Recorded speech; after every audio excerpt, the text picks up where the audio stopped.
So example 3a says that we are asked to solve the linear system of equations again by elimination.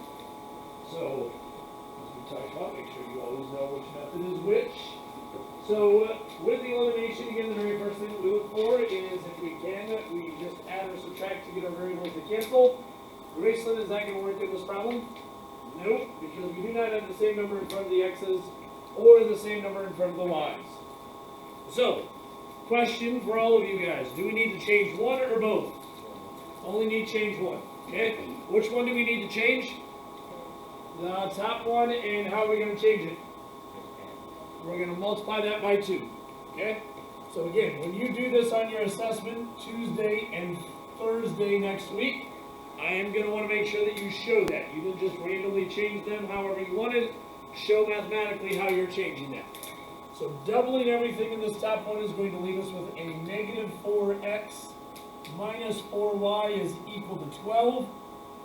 And my second one would then stay the same as 4x plus 4y is equal to a negative 12. Alright, what are we doing here? Adding or subtracting? Need to, oh, I heard them both. What are we doing? We're adding. They're opposites. So if they're opposites, we always want to add them.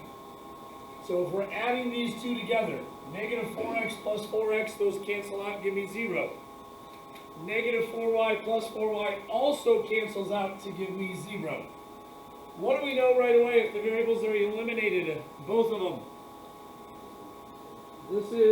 It's not a one solution problem. That's what we ultimately know. Like, we're going to need to put a word answer. Now, we don't know what word answer to put yet until we finish the other side of it, right? So I'm not saying like what's the final answer here, but I'm just saying, because the x's are gone and because the y's are gone, we know that it's either going to be no solution or infinitely many. Okay? We won't know until you simplify the other side of the equation. And if we take 12 and negative 12 and add those together, because that's what it said to do, we're going to get 0. As a result, what word answer do I put? We put infinitely many solutions.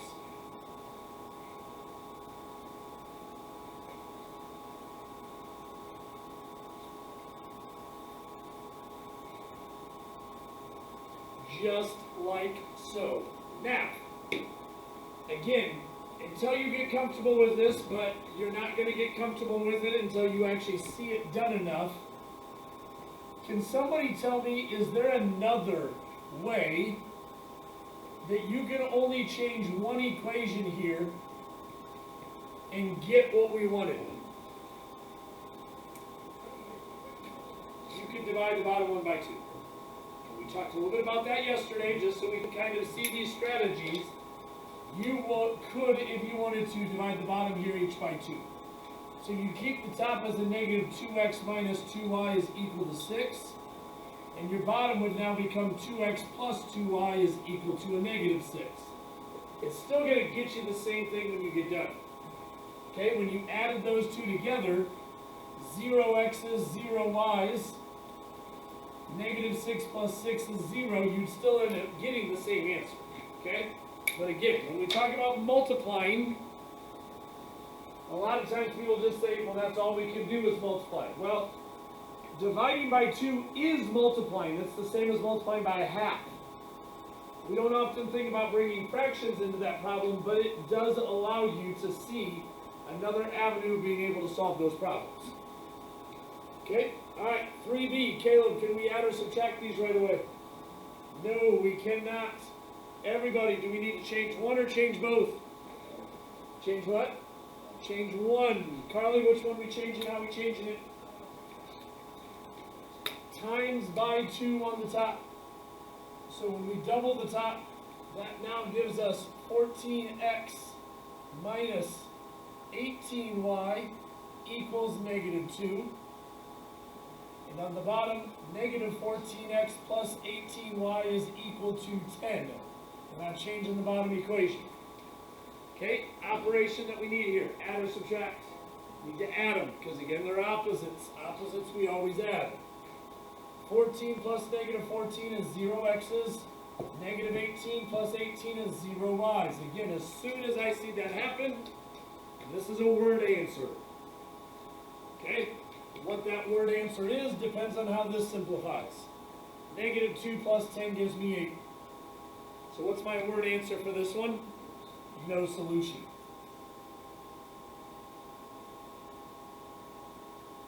All right. You guys go ahead and work through example 3C for us, please. And then we'll flip it over to the back page.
All right, question, change one or change both?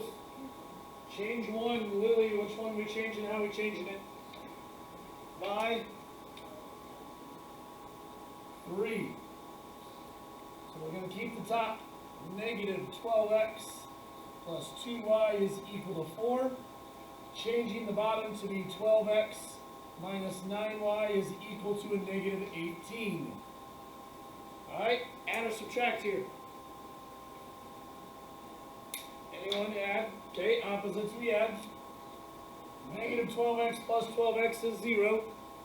2y plus negative 9y is negative 7y. What do we know right away? It's going to be one solution. Okay, if your variables are not eliminated, there is one solution. 4 plus negative 18 is negative 14.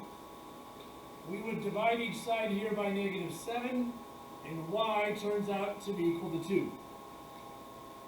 Alright, how many different equations do I have to plug this back into? 3. The first 2 plus the third one that we created right here. Okay, we're going to plug 2 back into one of them and solve for x. So let's go back up to the top one. Negative 2x plus 2 times 2 is 4. Negative 12x plus 4 equals 4. We subtract 4 from both sides, so that negative 12x is equal to 0. And if we divided each side by negative 12, we're going to get x to be equal to 0. So that is my one solution. Y is equal to 2. We plug that back in, we found our x value to be equal to 0. Alright. Now, we've seen these before when we started in section 6.3, but we haven't seen them since then. And it was kind of just one or two examples of those. Okay? If we're solving by elimination, our first objective is to get the two equations to really look the same. So either slope-intercept form, point-slope form, standard form, whatever. But if we're going to start adding and subtraction, we really need everything to line up, including our equal signs. Okay? So what I'm going to do in this very first problem here, before we worry about what we have to change or don't change, we got to get the second equation probably in the standard form. Now, you could, if you wanted to, most people don't do this, You could subtract 5x in the first one. Most people, when it comes to elimination though, they like their x's and their y's together and their constants on the other. It's just a comfort thing. It doesn't matter, but that's just what we're going to probably practice here. So let's subtract 3x from each side here first. So, my top equation is 5x plus 2y is equal to a negative 18. And my second equation now becomes negative 3x plus 7y is equal to 19. Okay, that's the first thing we need to do. Now, question. Change one or change both? We're going to have to change both. How do we know that? Okay, well, but if any of them had the same number in front of the variable, we wouldn't have to change any. How do we know here that we can't get away with just changing one? Because, does 3 multiply by a whole number to get you 5? No. Does 2 multiply by a whole number to get you 7? No. That's how we know we're going to have to get them both. Okay? Riley, which one do you want to get rid of, your x's or your y's? Okay, let's get rid of the y's. So if we look at the two numbers in front of the y's, we have a 7 and a 2. Ultimately, we're looking for the LCM. We talked about that yesterday, least common multiple. What's the least common multiple of those two? 14. So that means multiply the top by 7, the bottom by 2. Make sure you do that throughout the entire equation on top and bottom.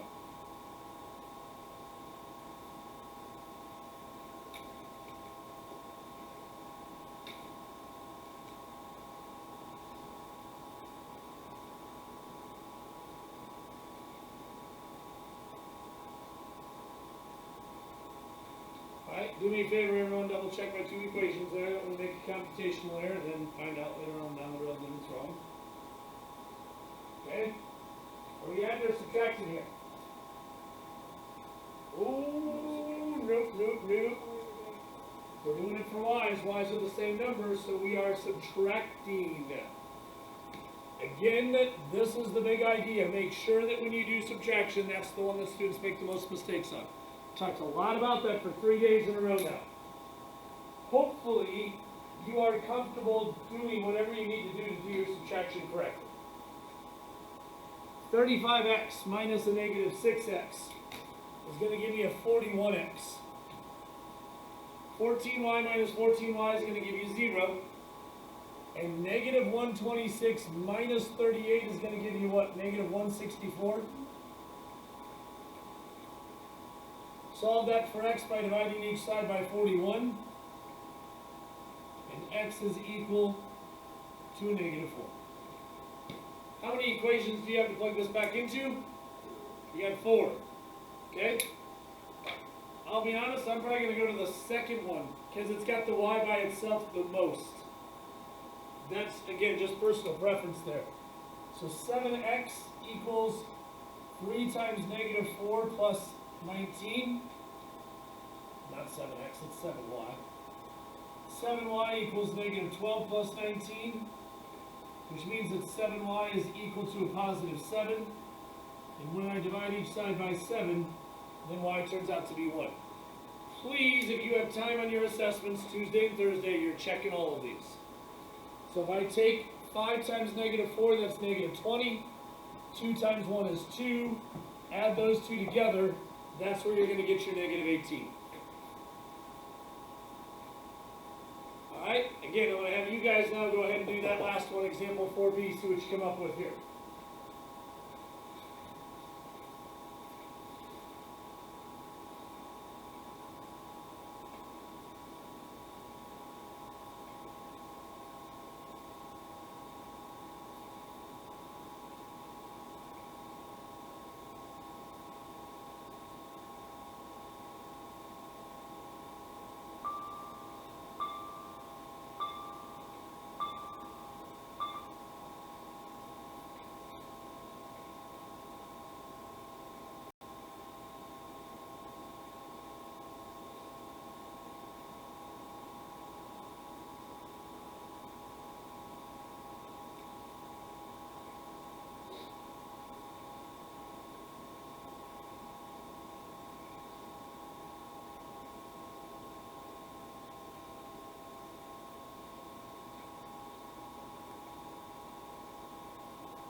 Let's rewrite them in the standard form. So 4x plus 5y equals 35, and negative 3x plus 2y is equal to negative 9. Okay? Can I add or subtract right away? No. Okay, that's something you're going to want to ask. Because as we start to see these problems get intertwined, you don't always have to change them. Okay? Can I get away with changing one? No, I got to change both. Okay? Grayson, do you want to get the same number of x's or y's? What? Y's. So 2 and 5. Least common multiple is 10. That's going to tell me to multiply the top by 2, the bottom by 5. Alright, if we do that, that's going to give me 8x plus 10y equals 70. And negative 15x plus 10y equals a negative 45. Alright, add or subtract? Subtract, because 10 and 10 are the same. To get those to be 0, we need to subtract them. So what's 8 minus negative 15? Positive 23. 10 minus 10 is going to be 0. And 70 minus a negative 45 is 115. We'll divide each side by 23, and x is 5. And again, at this point, hopefully we know that we have 4 possible equations to plug it into. I'm going to go back to number 2 again. 2y equals 3 times 5 minus 9. So 2y is equal to 15 minus 9. 2y then is equal to 6. And when we divide each side by 2, y is 3. Plug that back up into the original one. 4 times 5 is 20. 5 times 3 is 15. I add 15 and 20 together. That's where I get my constant of 35.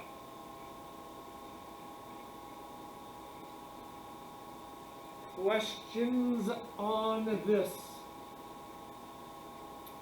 So again, after today, we've seen everything.